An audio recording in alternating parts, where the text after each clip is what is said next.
Razor Ruddock in Las Vegas. Here's a taste of what this man does when he goes to work. In there tonight, all determination. Nails him with the right hand. Stewart able to fend that one off. His legs are totally shot. Just barely grazes him with the left uppercut. Stewart trying to hang on to the head. Tyson is just measuring him. He catches him with another left hook and another left hook. It's all Tyson here in round number 1. 53 seconds remaining in the first round. Tyson can smell the kill, and he's going after it. Wild with the right hand as Mikey catches him with a left hook. He's down, and it's all over.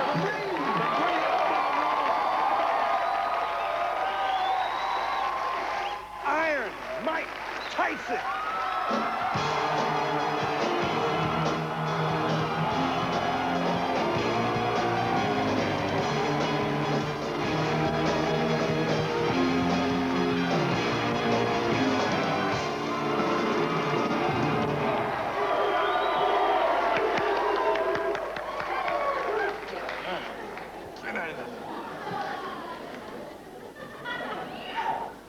What's up, man? Hey, I'm just hanging, man, just hanging. Does it bother you that you're about to fight a man named Razor? Not at all. Not at all, man. Now, you probably read some of the stuff in the press. A lot of people are saying that you ducked this guy. You really didn't want to fight this guy. Address that. Yeah, I mean, that's silly. You know what I mean? Picture me not wanting to fight some human being. The fact of it was I was sick, you know what I mean? And I was sick. And regardless of the fact if I could afford him or not, or my condition, you know what I mean, I wasn't 100%. Yeah. Is he a good fighter? Yeah, he's a good fighter. But you aren't worried, are you? I'm not worrying about losing to him.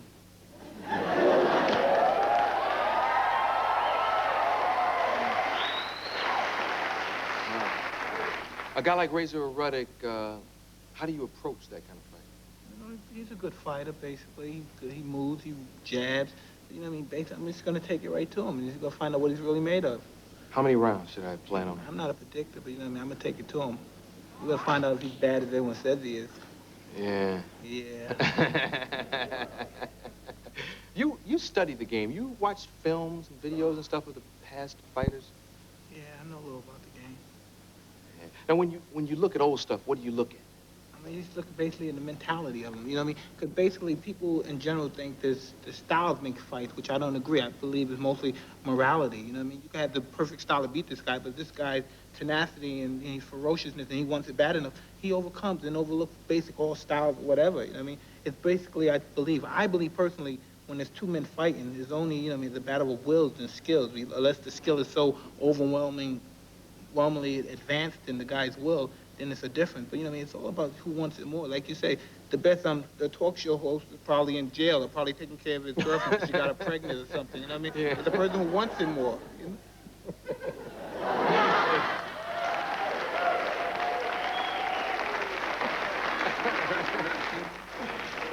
There's a guy named Ice Pick Carson who could wear me out somewhere, you know? But he's in jail, you know? The night Buster Douglas fought and lost, where were you? I was training for a fight as well. Did you watch it?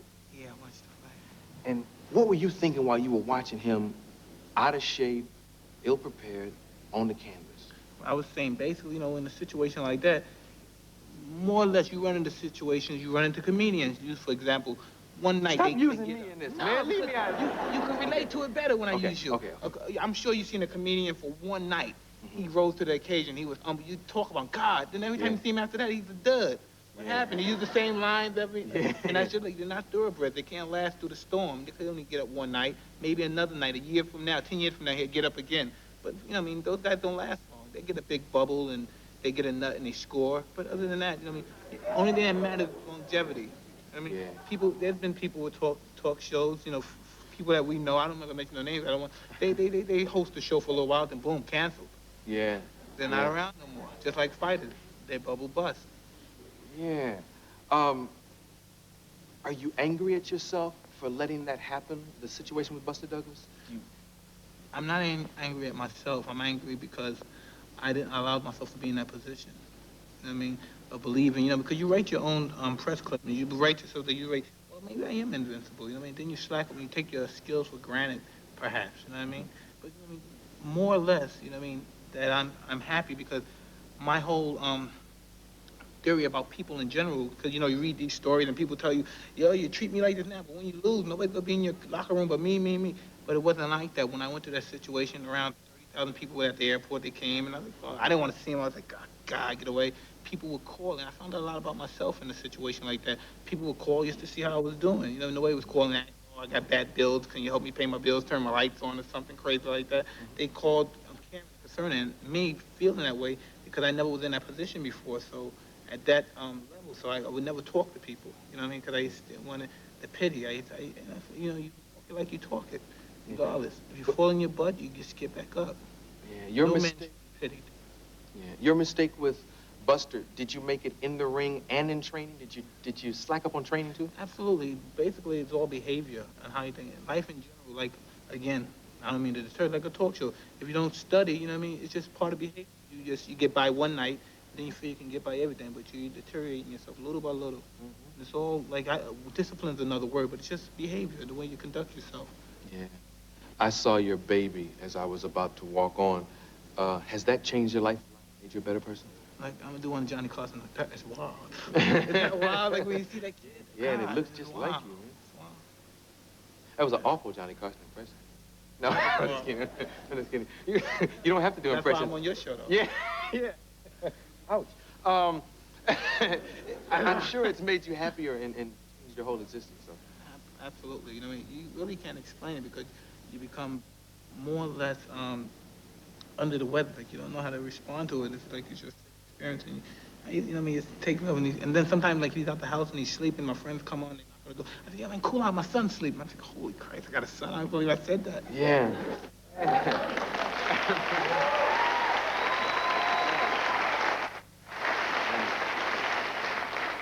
You named the baby after someone very special? Yeah, I did because it was a lot more than just him teaching me how to fight and just throw a punch.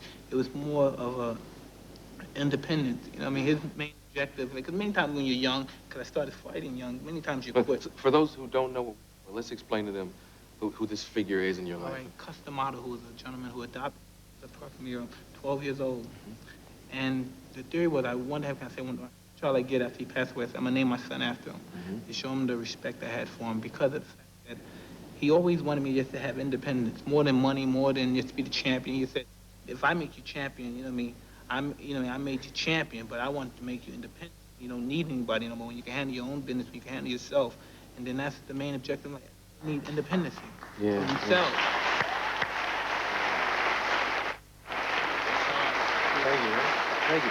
We'll take a little commercial. We'll come back and talk. We'll talk some more.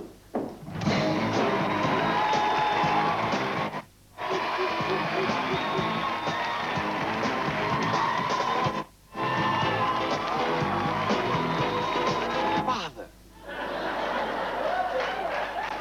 That would make you study, wouldn't it?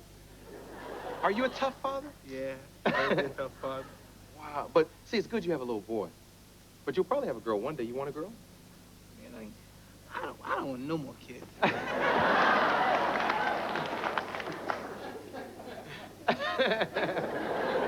Okay, we'll move on to another You gotta question. deal with those mothers, man. Oh, God. yeah. Are you having problems with his mom? No, he has a great mother, but you know what I mean? Problems do occur, and like you say, with relationships, you know what I mean? It's just difficult. I'm good to have as a companion or something, you know what I mean? As far as like a relationship, as a boyfriend, husband, I'm not cut out, you know what I mean? You should just be my companion. We just hang out a lot and go places and let me be nice to you and let me go where I gotta go. Yeah. Only half the audience clapped. I know. Yeah. I'm not looking for any applause. I'm just telling you how I feel about the situation. And they know too. Yeah, and even the ones that didn't clap smiled at you because it's Mike Tyson. You know, it's like, yes, Mr. Tyson. What's the biggest misconception about Mike Tyson? Basically that I'm irate. You know what I mean? That it's easy for me to get upset and perhaps because of my occupation, people basically think that I'm cold. You know what I mean? But it's not true. But my main objective, and people in general, and people think I'm abusive to women for some crazy reason. Only what abuse? I beat them up with $100,000 gifts and stuff like that. Yeah, right. I'm abusive. Tell me about it. It's just ridiculous. The only thing, my main concern is, you know what I mean, I just want people, my peers, as far as the fighters is concerned, because really that's a big point. That's really what counts. You know what I mean, what your peers, peers understand what it takes to get to that pinnacle of success. Like people that's fighting and he's not champ yet and he's just the top. He said, God, it's hard to get in. This guy's up there and he was only 18, 19 years old. He's on the top of his game. He said, God, I've been doing this for 10 years. You know what I mean? And that's the respect because they understand because they're reaching for that goal. Just like a young actor or else. Or talk to him. Yeah. Yeah. What do you do? How do you do that, Arsenio? What the hell you do? You show me. I got good jokes, but how you get them across? Like guy said, Mike, I've been fighting all my life, but how you win? Yeah. How you win? Yeah. When you leave the boxing game, what do you want to do? I've seen you in everybody's video. You in every video, Mike. I saw you in, Ice-T's video. And right after that, they played Jazzy Jeff Fresh Prince video. You was in that. And there was Liza Minnelli video. You in that. You in everybody's video. What are you going to do? You going to get in show business? No, I don't know. Like, people offer me parts about, like, a story and stuff, but, I'm not interested. I like the children, you know. I probably want to be a foster parent or something. Or else work in a retarded institution. Like, I used to like hanging out with the guys. They're pretty cool, the kids. Yeah.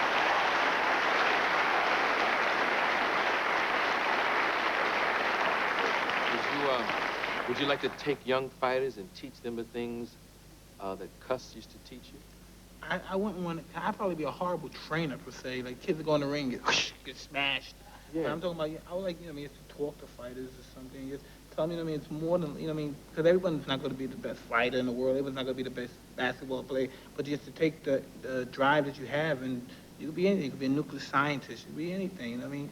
And just always never give up, because as long as you're alive, you can always accomplish something. Just never give up. We got to give up. In many situations, you want to give up.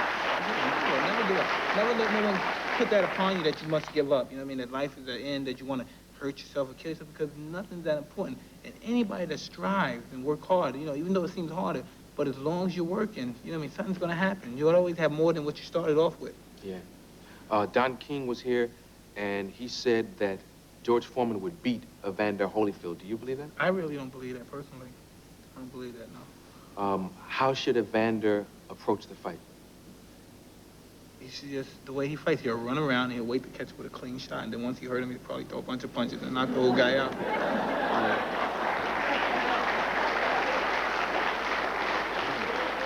But then again, I've been wrong many times on fights. I've been more wrong. When is the last time you were wrong? The last fight I picked was Sugar Ray Leonard. Oh, with Mr. Norris. Wow. Okay, well, let's talk to Evander again, because I know he's watching. How should Evander approach the fight between Evander Holyfield and Mike Tyson? Just leave the titles in the ring and give them to me and stay home.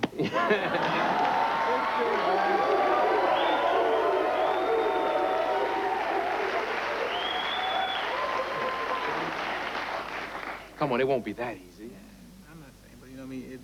It wouldn't be a win for him. And I respect Evander. I respect him also because it's a great Christian belief. But you know what I mean? This is our business, and unfortunately, it's the hurt business. So, you know what I mean? In a business like this, people say you're cold and oblivious to people's feelings. It's not true. It's just that, you know what I mean? You have to be very unemotional. You just have to be unemotional. You know me very well. I'm no barbaric maniac, but you know, just... You give $100,000 gifts. Hey, I could be a sucker. No. Never know. No, I think you've just, like any other man, been in love. Many of times. Yeah. Yeah. And you shot too quick. I told you that. You got to wait just a little bit. You told me to shop around, right? Yeah. I was shopping around. But I didn't say for her. I said for you, shop around. You know. No, you're just a very generous man. But so how are you gonna fight Evander? When you come into the ring, what's gonna be on your mind? And basically, the way I fight is to take it to him. I just want, you know what I mean? Basically, you know what I mean? I just oppose my will upon somebody. You know what I mean? If you win, you know what I mean? You just gotta see you be a better man, which I doubt. But I just want to strive on it. I want to win, you know what I mean? People like, my friends, like, you know what I mean, back home, they just don't understand it. Like, we're all young, we hang out, and we like to go to clubs, you know what I mean, act crazy. But, you know, you don't understand, I'm a very serious individual when it comes to my job. Like, they'll probably go home and they go to work or do whatever else. They're rich kids and they're spoiled brat. But I'm a very serious individual. And the last time you lost your serious attitude towards your work, something bad happened. Yeah, So you probably really learned a lesson. I was grabbing for my mouthpiece. Yeah. When you watch that moment, what do you think about? Do you watch that fight? Yeah. Hey, just a learning experience. I don't take it personal. Yeah. I gotta watch it. You know what I mean? You can't take it. Once you take something personal and you get involved emotionally, you can no longer perform on the high level that you normally perform because you're involved with the situation. There's some guys that never, like if you're mad, you could be 100 pounds and you could see guys like Kareem Abdul-Jabbar and those guys. The little guy, he'll get mad, so he's emotional. He's mad, so he'll fight him. He don't care. If you're in the ring with somebody, and this guy never did anything to you, how do you fight this guy? Yeah. You know what I mean? You can't. And suppose all of a sudden now, oh, I'm mad, I'm gonna get him. You're already in a fight, so what? You're mad. What are you gonna do? You're already in a fight. Yeah. Thanks for coming by and talking, man. Hey, bro, I really good seeing you. appreciate it. And continued success. Good luck, man. Don't underestimate anything. We'll be back with Lucy Arnett.